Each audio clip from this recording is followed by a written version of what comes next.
la liberación no es solamente una materia que queda dentro del marco de la teoría, no es un discurso abstracto, sino que la liberación es algo que se vive y se practica. Diga conmigo, se vive y se practica.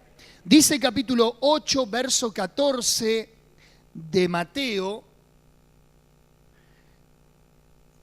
Puede leerlo en multimedia, yo voy rápido con algunos textos, prefiero que lo lea de la pantalla antes de estar buscando y demás. Vino Jesús a casa de Pedro y vio a la suegra de éste postrada en cama, con fiebre. Y tocó su mano y la fiebre la dejó. Y ella se levantó y les servía. Y cuando llegó la noche, trajeron a él muchos endemoniados. ¿Se anima a repetir conmigo? Muchos endemoniados. Si uno, hay veces nos hace semejante desastre en algún culto, en alguna reunión, imagínense muchos en una casa. Le trajeron muchos endemoniados y esto quiero que lo guarde en su corazón. Es el corazón y la entraña de mi enseñanza. Y con la palabra, ¿puede decirlo? Con la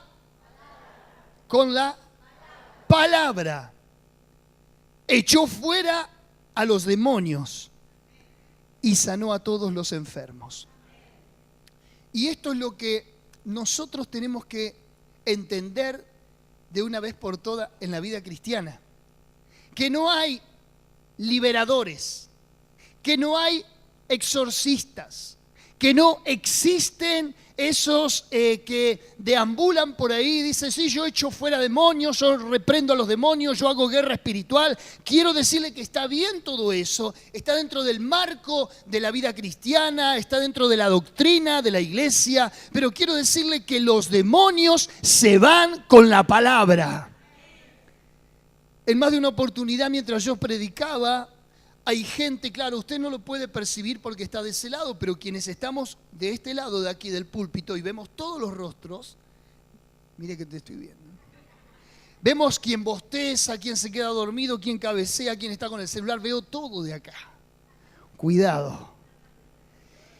¿Sabe que me ha tocado la amarga experiencia de poder ver gente que bajo el peso de mis palabras fruncía el ceño, me hacía caras, murmuraba cosas? ¿Sabe qué? Es la expresión típica de cuando hay una incomodidad espiritual. Porque donde está el Espíritu de Dios, allí hay libertad. Pero cuando hay un ser extraño que está dentro de una persona, obviamente le molesta la presencia, le molesta la liturgia, le molestan los cánticos, le molestan mis gritos, le molesta la palabra, se fastidia, mira el reloj, cabecea para todos lados, pela caramelos, está molesto.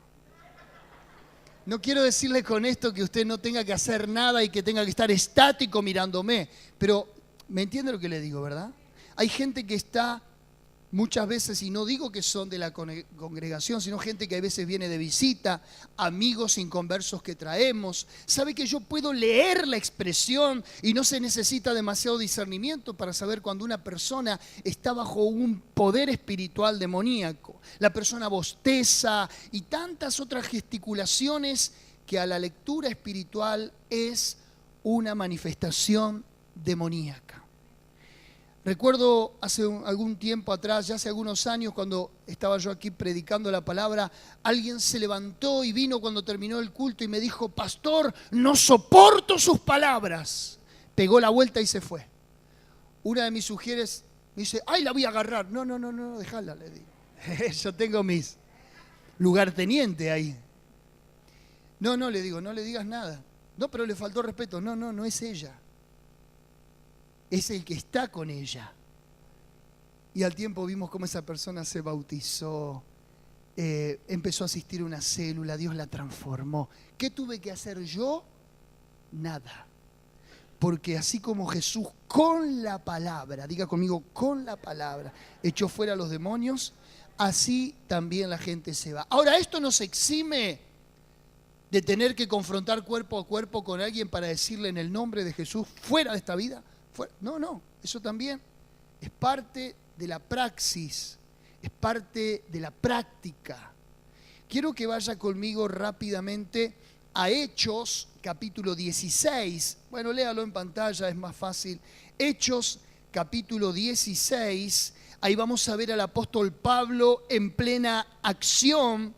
Dice en el capítulo 16, verso 16.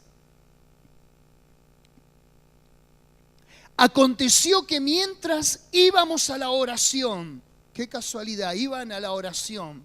Y siempre que uno quiere ir a la oración, o quiere ir al culto, o quiere cantar, fíjese que ahí es donde se manifiesta la mayor oposición espiritual. Que dijo Pablo, mientras íbamos a la oración, nos salió al encuentro una muchacha que tenía espíritu de adivinación. En el original dice pitonizo, un espíritu pitonizo.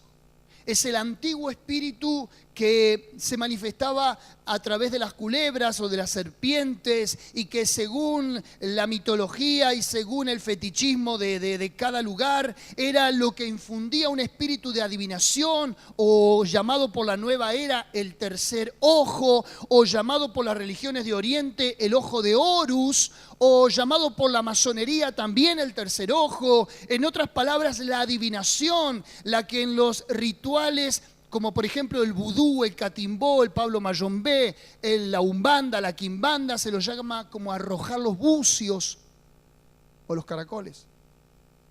Cada cultura y cada lugar tiene su propio estilo de adivinación. Aquellos que pueden leer la borra del té, ¿me está siguiendo? Aquellos que miran el vuelo de los pájaros o que leen las vísceras de los animales muertos. Ay, qué feo lo que estoy diciendo. Pero es parte de un folclore impregnado de fetichismo y creencias. Ahora, un espíritu de adivinación es realmente de adivinación, ¿te dice la verdad? Sí, en muchos casos, cuando hay una verdadera posesión espiritual. Diga conmigo, espíritu informante. Así se lo llama en la escuela kardecista o la escuela espiritista. ¿Me está siguiendo? Esas escuelas de San Basilio, ¿alguna vez la vio? Bueno, ahí donde uno le abren una mediunidad. ¿Qué es una mediunidad? Yo soy una mediunidad y el espíritu de un muerto es la otra mitad o mediunidad que se complementa y hacen uno en la persona. Le estoy hablando con terminología ocultista, pero esto es lo que se practica. Volvemos al texto. ¿Me va siguiendo? ¿Le gusta este tema o no?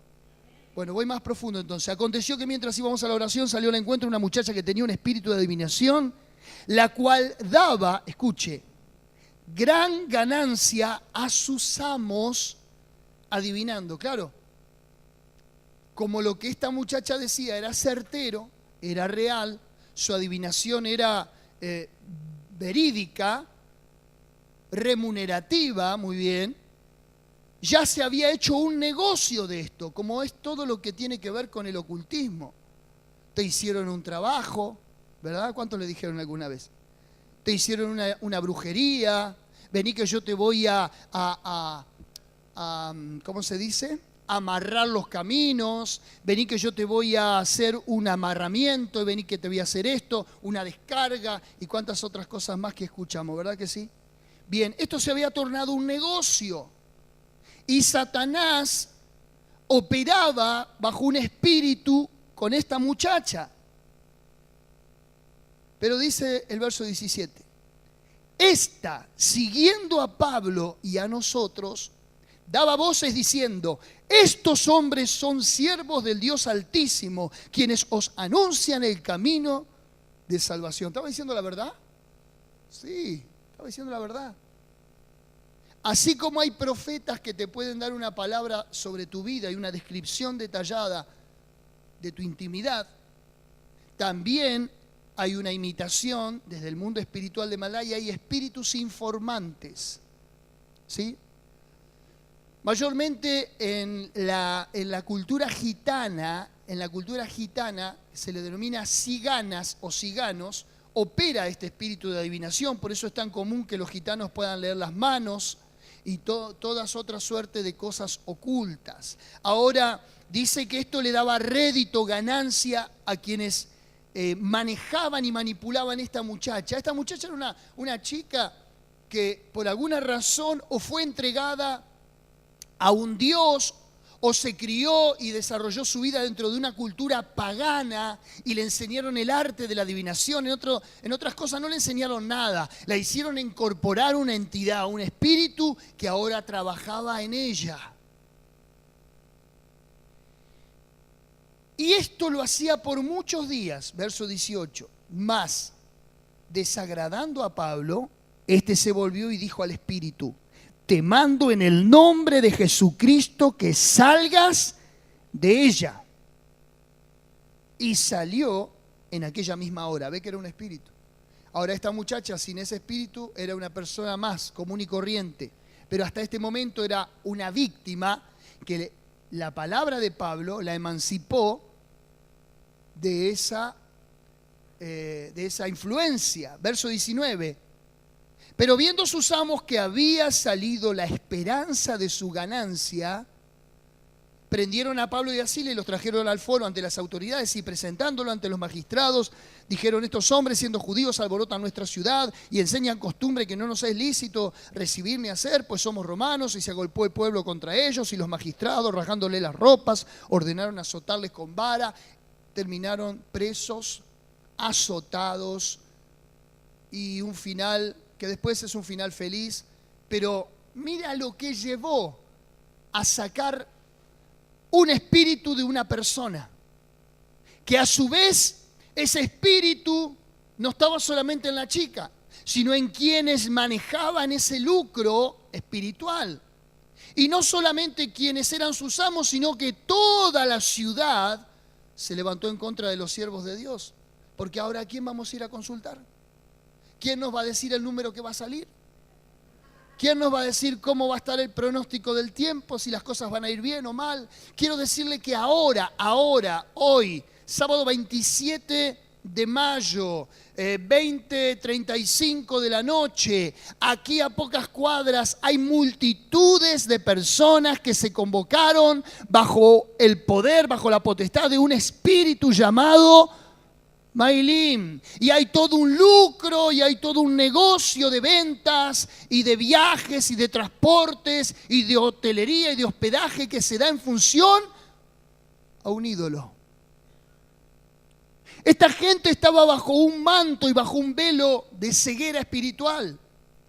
Lo mismo que ocurre hoy en muchas ciudades, en muchos lugares. Es más fácil creer en un espíritu como este que creer en Dios. ¿Verdad que sí? Porque ante Dios tenés ciertas demandas. El Evangelio tiene demandas. Pero ante estas cuestiones es todo beneficio, entre comillas. Pero también hay un costo. Costo-beneficio. Hechos capítulo 19. Verso 11. Hay otro caso que vale la pena analizarlo antes de ir a lo concreto, describir el porqué y la naturaleza de estos demonios y cómo entran en cada una de las personas. Capítulo 19, verso 11. Y hacía Dios milagros extraordinarios por mano de Pablo, de tal manera que aún se llevaban a los enfermos los paños o delantales de su cuerpo, y las enfermedades se iban de ellos, y los espíritus malos salían. Esta era la unción. Pablo no tenía que hacer nada. Simplemente, como Pablo no podía estar en todos los lugares al mismo tiempo, como un pastor o como un ministro, vio que la gente acostumbra a traer ¿qué? A la iglesia. Pastor, le ora a la ropa, lo tengo postrado, pastor, está enfermo, está en terapia. ¿Cuántos tuvieron esa experiencia? Hemos tenido experiencia de cuando oramos por las prendas de la gente, en situaciones puntuales. La persona se sanó. No porque la prenda haya sido algo en sí, no porque el ministro tenga un poder sobrenatural sobre algo. No, los pastores y los ministros no estamos nada. Es la persona de Jesucristo operando a través de la fe de un elemento. ¿Entiende lo que le digo? Pablo dice que les llevaban los paños y los delantales de la gente, él les oraba y cuando llegaban la gente se sanaba. Como aquella mujer que tocó el manto de Jesús y quedó sana, ¿recuerda? De la misma manera. Ahora, seguimos. Dice que de la misma manera los espíritus se iban. Pero algunos de los judíos, exorcistas ambulantes, verso 13, intentaban, sí, solamente intentaban, invocar el nombre del Señor Jesús sobre los que tenían espíritus malos. La ciudad de Éfeso estaba llena de demonios, pero llena. Hay determinados lugares geográficos que están atados, ¿sabía eso? Todos están atados porque el diablo tiene su ejército operando en todos los distritos, en todas las regiones, en todos los países, en todas las provincias, en todos lados, bajo diferentes conductas. Algunos con ídolos, otros con lujuria, con inmoralidad. Yo estuve en Bogotá, Colombia, y allí ató por muchos años a ese país y a esa ciudad con la droga, con los carteles, con el narcotráfico, con el terrorismo armado, con la guerrilla. Hay lugares geográficos determinados que están atados bajo la influencia de espíritus inmundos. ¿Me sigue? Éfeso, ¿por qué estaba tan endemoniada esa ciudad? ¿Por qué la gente era más propensa a tener espíritus que otros lugares? Porque en Éfeso había un templo que se llamaba el templo de la diosa Diana. Una especie de Luján, de acá de nosotros, donde adoran a la Virgen de Luján. Y miles de personas van y ofrendan y se tiran y allí hacen peregrinaciones y pactos. Bueno, de la misma manera. Éfeso era una ciudad cosmopolita, era una ciudad muy visitada, era una de las capitales más importantes de Asia Menor. Deme un respiro. Y Pablo a los Éfesos, o a los Efesios, les escribe en el capítulo 6 diciendo: no tenemos lucha contra sangre y carne, sino contra principados. ¿Me sigue? A ver, principados, potestades, gobernadores de las tinieblas, huestes espirituales de maldad. Y ahí habla de que nos tenemos que poner, ¿qué cosa? La armadura de Dios, para que podamos resistir en el día malo. ¿Sigo? Acá Pablo está predicándole por primera vez a los Efesios, que después le va a escribir la carta y le va a describir cómo es el ejército que se maneja espiritualmente. Dice el verso 14, el 13. Pero algunos de los judíos exorcistas ambulantes intentaron invocar el nombre del Señor sobre los que tenían espíritus malos, diciendo: os conjuro por Jesús, el que predica Pablo. Eran originales estos tipos, eran sinvergüenza, ¿no? Sí, mal. Verso 14. Esto era el más pillo todavía. Había 7 hijos de un tal Esceva, judío, jefe de los sacerdotes, que hacían esto. Pero respondiendo el espíritu malo, se fueron a una casa donde había un endemoniado. Escuche. Pero respondiendo el espíritu malo dijo: a Jesús conozco y sé quién es Pablo, pero vosotros.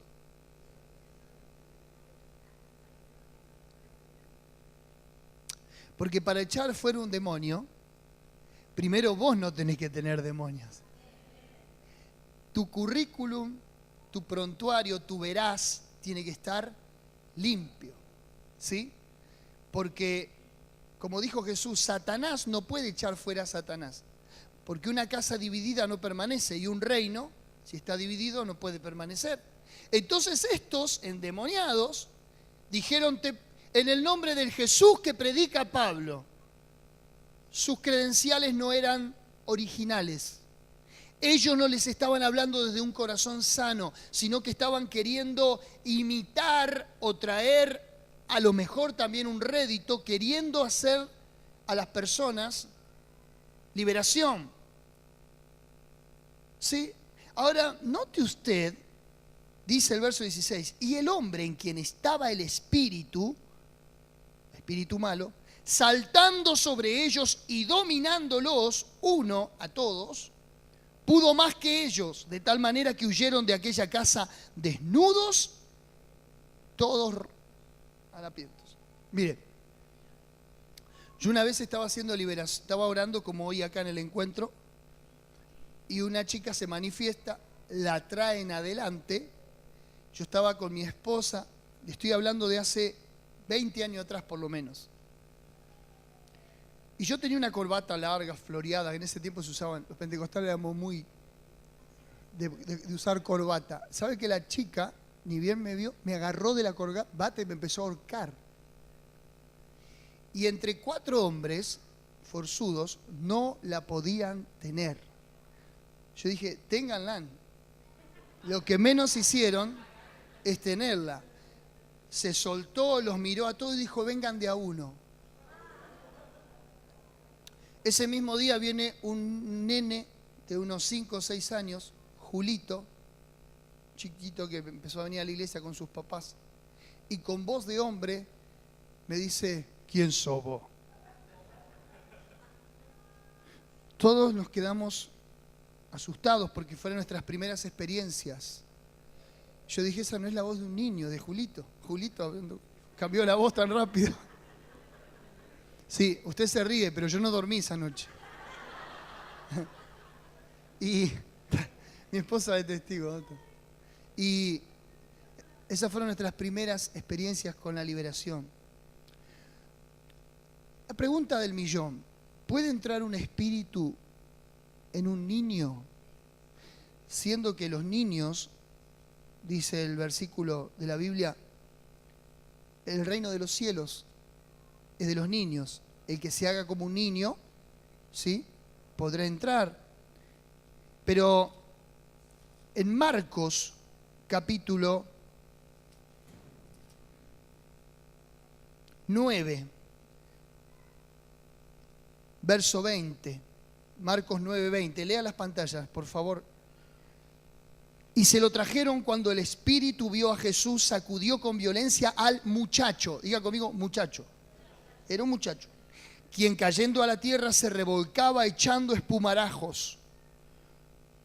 Típico de la persona, ¿vio cuando cae en un estado de epilepsia? ¿Alguien vio un epiléptico que le suele salir hasta espuma de la boca? Pero es una patología.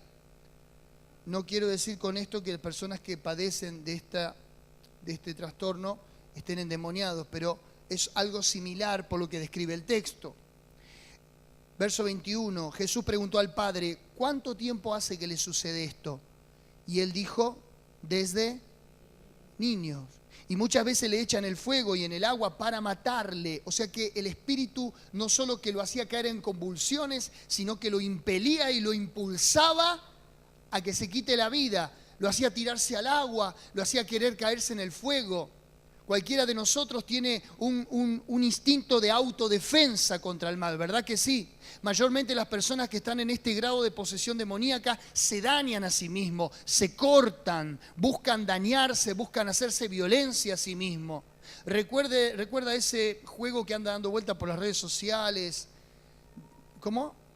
Sí, que se cortan y demás. Bueno, fíjese lo que hace un espíritu dentro de una persona, no solamente de un niño, sino hay veces de una persona adulta. El hecho de querer tomar pastillas, el hecho de suicidarse, de flagelarse. Estamos hablando de ya una situación extrema de un espíritu. Pero un espíritu no siempre se manifiesta de una manera tan evidente así. Comienza con pequeñas cosas. Comienza con temores, comienza con sentimientos de depresión, de frustración, de desgano, de no querer vivir. Comienza con toda esa sintomatología y luego va creciendo la posesión hasta que toma su mente y la persona puede llegar a hacer cosas fuera de lo común. No siempre un espíritu te incita a matarte. Hay veces un espíritu puede incitar hacia la violencia física contra alguien, hacia una violación hacia alguien, un abuso, una inmoralidad, vicios, cualquier tipo de conducta depravada, obsesiva, recurrente. ¿Me está entendiendo? No siempre un espíritu te va a incitar a la muerte y demás. Hay veces puede incitarte a que dañes a otros. ¿Me está entendiendo? Verso 21 dice, desde niño le ocurría. Bien, vamos a ver un poco la personalidad de los espíritus, rápidamente. Lucas capítulo 11, verso 24.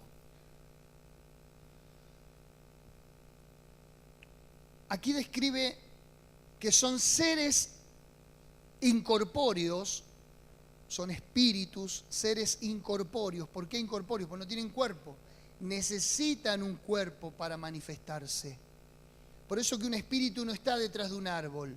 Un espíritu no está detrás de un almanaque o de una foto. Un espíritu busca una persona. ¿Se entiende? Veo que hay gente que dice, no, esto, aquello, cuidado, una casa embrujada. No, no. Los espíritus no quieren estar detrás de cosas inanimadas, inertes. Los espíritus tienen como lema matar, hurtar y destruir. Juan capítulo 10, verso 10. El diablo no vino sino para matar, para hurtar y para destruir. Yo he venido para que tengan vida y vida en abundancia. Cuando era pastor en una iglesia de Castelar, una señora viene, se arrima y me trae, ¿vio esos monitos así de peluche? Me dice, pastor, ¿puede orarle al mono? Porque cada vez que la nena lo ve dice que le tiene miedo. Le dije, ¿por qué no me trae a la nena que le oro? Y yo me puse a jugar con el mono. Bueno, por las dudas se lo dejo acá en la iglesia. Me dijo, ella estaba creída que en el mono había un espíritu. No, en el espíritu estaba la criatura que veía la distorsión en un muñeco.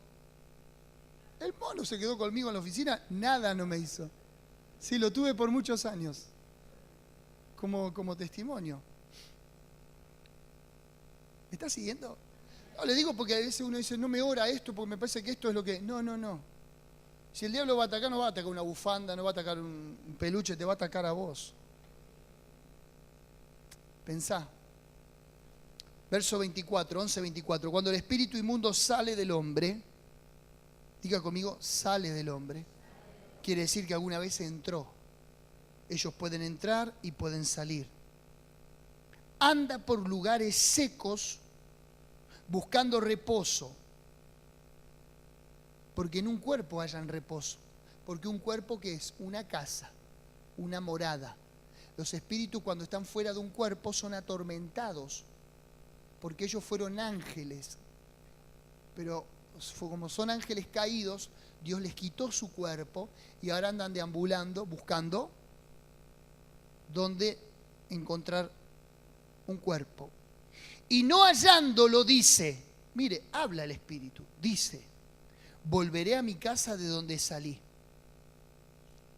Y cuando llega la halla barrida y adornada. Esto está describiendo cuando una persona estaba endemoniada, pero viene a Cristo y ahora Cristo pone en orden la casa. ¿Sí? Esto, tu vida. La limpió de pecado. Como decía el pastor Juan, mediante el arrepentimiento nos limpia de pecados, de cosas viejas que nosotros tenemos. Sana nuestro interior, porque un espíritu también opera donde hay un trauma no resuelto, donde hay una herida emocional no resuelta, como decía la pastora Erika. Mire cómo todo tiene que ver con todo, ¿verdad? Cuando llega la halla barrida y adornada, entonces va, escuche esto, y toma otros 7 espíritus peores que él. Y entrados, si es que logran entrar, moran allí. Y el postrer estado de aquel hombre viene a ser peor que el primero. Yo siempre pongo el ejemplo cuando hablo de este texto de aquellos cristianos que se apartan, que alguna vez estuvieron en comunión con la iglesia, que estuvieron en obediencia, bajo cobertura, se congregaban, leían la palabra, oraban, pero luego se enfrían, se apartan y vuelven a las costumbres antiguas, la mentira, ¿sí? El pecado, la inmoralidad y cuántas otras cosas. ¿Qué pasó con ese espíritu que antes lo dominaba? Ahora vuelve, regresa, pero vuelve con 7 peores. Por eso es que a veces es más fácil predicarle a un inconverso y que se convierta que ir a un apartado y que vuelva a la iglesia. ¿No le pasó? Porque el apartado tiene toda una serie de argumentos y de justificaciones para no volver. Pero no es él el que pone esas justificaciones, sino los espíritus que están. ¿Alguien me está entendiendo? Ahora, ¿cómo entra un espíritu en una persona o en una vida? Puede entrar de muchas maneras. Yo esto lo cuento siempre en los encuentros. Una vez estábamos ministrando con el pastor Marcelo de Emilio a un hombre de unos 50 y tantos años, casi 60, y cuando le estamos orando, el pastor de Emilio me dice, déjalo. Se cae al piso y se pone en una forma fetal, como si fuera una criatura, se enrosca. Yo dije, uy, qué bueno, lo está ministrando el Espíritu Santo. Y se pone a llorar y a gemir y a gritar el nombre de la madre. Y lloraba como un bebé, como una criatura, como alguien que lo estaba violentando. Cuando empezamos a orar, a reprender y lo hicimos volver en sí, él nos confiesa que la madre toda su infancia y toda su vida, hasta su adolescencia, le dijo: yo te tendría que haber abortado, yo te tendría que haber sacado en el momento en que decidí, y que esto y que el otro. ¿Vio esos arrebatos de ira que a veces uno tiene? Se enoja con los hijos y le dice cualquier barbaridad. Y sabe que cuando entramos a hablar con él y a hacerle sanidad interior por el tema de que se había manifestado, él nos cuenta esto. Y él toda su vida guardó eso en su corazón. 60 años. Guardando eso. Y como Dios quiso traerle sanidad a su vida y a su corazón, le dijimos: seguramente todas las palabras que mamá te dijo fue lo que realmente quiso hacer. Y vos lo recibiste en el vientre. Porque David dijo: mi embrión vieron tus ojos. Quiere decir que cuando fecunda el óvulo y el espermatozoide, ya es vida. Ya es un embrión, ya tiene vida, ya tiene espíritu. No como dice el modernismo y la teología liberal y el catolicismo y demás, que no. Ya hay vida. Y cuando una persona tiene un sentimiento de esa naturaleza, lo transmite. Y esa criatura nació por la misericordia de Dios, pero toda su vida cargó con ese rechazo, porque era un espíritu de rechazo, hasta que fue libre cuando conoció a Jesús. Y no solamente que él fue libre de ese rechazo y de ese, entre comillas, aparente abandono, sino que pudo perdonar a su mamá y verla hasta el día que falleció y predicarle a Jesús. Porque hay veces una mamá que no conoce a Cristo también puede hacer una aberración así. Pero no hay pecado que la sangre de Cristo no pueda limpiar. Pero sí es cierto que la intencionalidad o la práctica de un aborto puede ser una puerta abierta a que un espíritu venga sobre esa vida. Como también lo es en aquella persona que es abusada sexualmente, ya sea desde chiquito, desde niño o de adulto también. Son puertas que se abren en lo emocional, que producen traumas, miedos, atropellos. Y yo lo entendí de esta manera. Si yo me voy a dormir a la noche después de cenar y no levanto la mesa y dejo todos los platos ahí, mañana los limpio, me voy a dormir. Y siempre mantengo esa conducta, esa costumbre. ¿Qué puede llegar a pasar en la cocina de mi casa? Se vienen las cucarachas, ¿verdad que sí? Porque yo soy un descuidado, un desprolijo, dejo todo así. ¿Dónde hay demonios? Donde hay basura, donde hay pecado, donde hay puertas abiertas. Si yo tengo la casa en orden, como dice la Biblia, barrida, adornada, porque Jesús vive, porque Jesús reina, yo no tengo connivencia con el pecado, porque la sangre de Cristo me limpia, no porque yo no sea pecador, sino porque la sangre y la gracia de Dios nos hace acepto ante Dios. Pero cuando hay determinada conducta, hay puertas abiertas a los demonios. Cuando hay violencia, cuando hay mentira, cuando hay traición, cuando hay falsedad, cuando hay resentimiento, cuando hay odio, cuando hay amargura. Por eso es que es tan importante lo que decían hoy los pastores. Cuando se sanan todas esas cosas, uno está rompiendo con contratos. Esta semana me tocó poder comprar ese auto. ¿Se acuerdan que a mí me chocaron? Anduve sin auto 3 meses. Por fin el seguro me dio lo que es el valor de un auto usado y pude comprar otro auto usado, pero que anda, gracias a Dios. Ya está solucionado ese tema.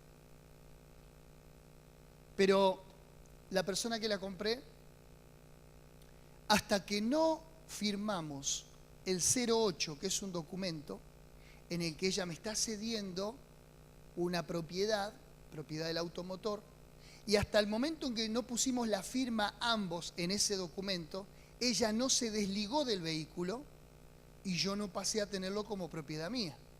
Mientras tanto yo estaba andando con el vehículo, pero estaba andando con el vehículo a nombre de la otra persona, hasta que firmase los papeles, obviamente. ¿Qué pasa si yo me mando una macana con un vehículo que no estaba a nombre mío, yo estaba usando un vehículo a nombre de otro? ¿A quién le va a venir el problema?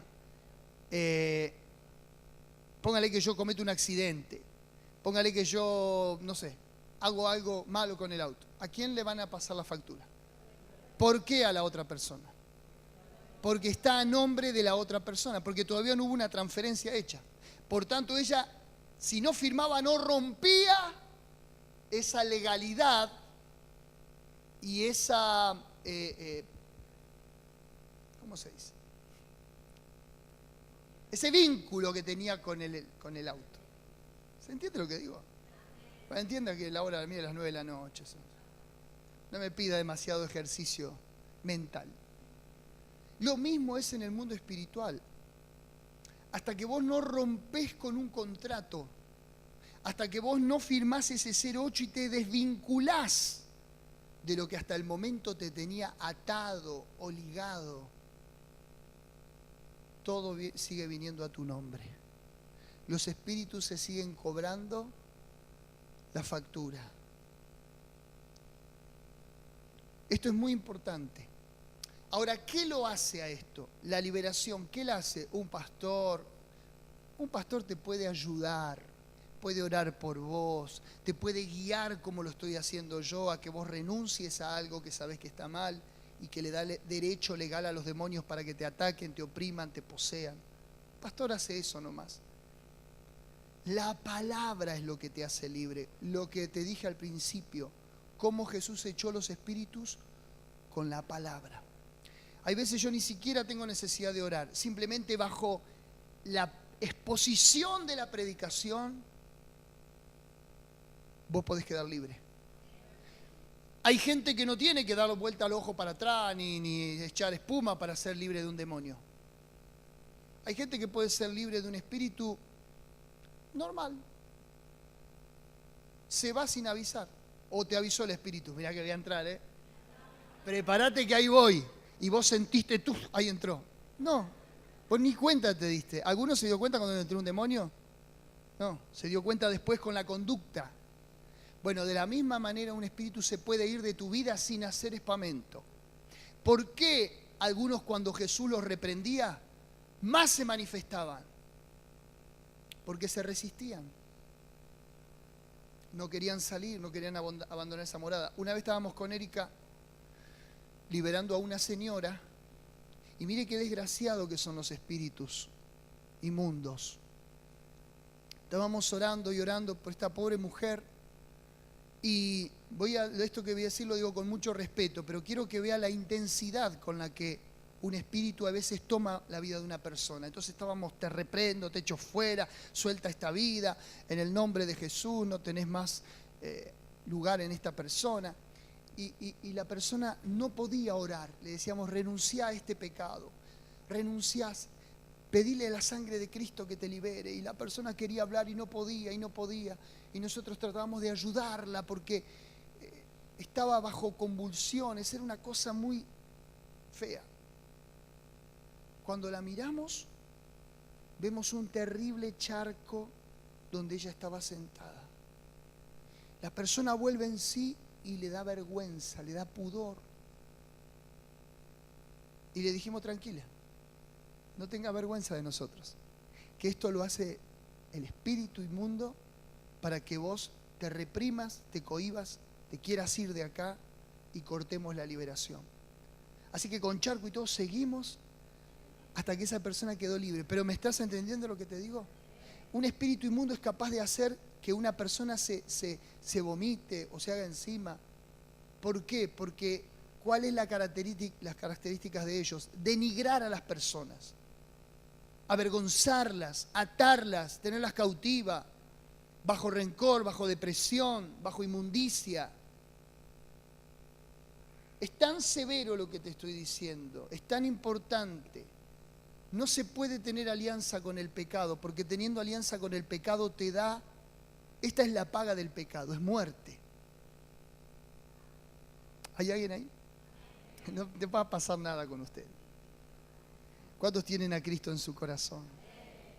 De modo que si alguno está en Cristo, nueva criatura es. Las cosas viejas pasaron y aquí todas son hechas nuevas. Pero yo siempre me pregunto, ¿qué pasa si aquí entra un travesti? ¿Qué pasa si aquí entra un homosexual? ¿Qué pasa si aquí entra una persona que viene de matar a alguien? ¿Se puede manifestar? Claro que sí.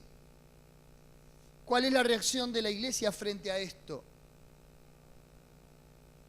Aceptarlo, tratar de eludirlo, amarlo, a pesar de conductas, a pesar de cosas. ¿Cuál es nuestra reacción? Si Jesús vino a dar libertad a los cautivos, viste, a los ciegos. Jesús vino a salvar y a buscar lo que se había perdido. Cada uno de nosotros estábamos así, en otras cosas a lo mejor. Pero la gente que venga a la iglesia va a venir llena de espíritus inmundos. El diablo hoy como nunca antes ha tomado la gente, la sociedad, como lo decía hoy la pastora. Mire esas madres que se agarraron a las trompadas en la puerta de una escuela el 25 de mayo. ¿Se enteró? Mi esposa es docente en González Catán, justamente. Ese es el grado de violencia que se vive. Ese es el grado